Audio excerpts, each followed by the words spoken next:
Ang kahakog sa tao, dili mapopos, bisag unsa pa. Bisan dato ka o dadunay, tanan sa kalibutan. Dili gihapon sakto para kanila, kung walay kasing-kasing ang pagtanaw sa imong kwarta. Dili makahimog hingpit nga pagtrato.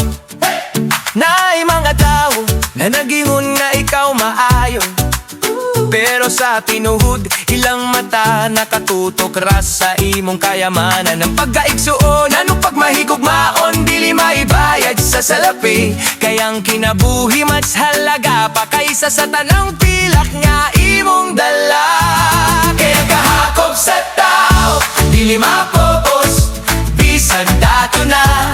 Dili gihapon sakto para nila kung walay respeto o pagtahod. Ang kalipay dili makitaan sa bulsa o sa yuta, kundi sa paghatag ug pag-ampo, sa pagtrato ug pagkamaayuhan.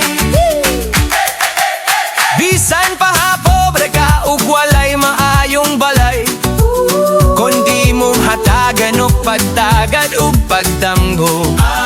Ang imong kahakog mas halaga pa kaysa sa tanakayaman. Kayang tao dili makasugapos sa pagkakabati nga walay pag-ampo.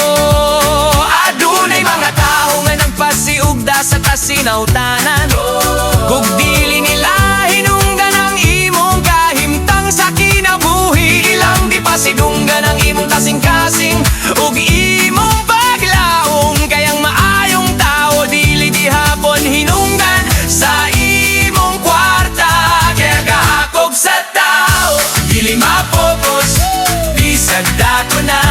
Dili gihapon sakto para nila kung walay respeto o pagdahod. Ang kalipay dili maikhan sa bulsa o sa yuta, kundi sa paghatag o pag-ampo, sa pagtrato o pagkamaayuhan.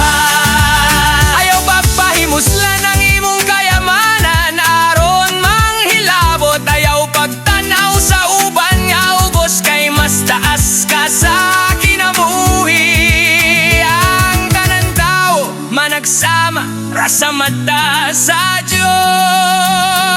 Kayang kaagog pili basehan sa imo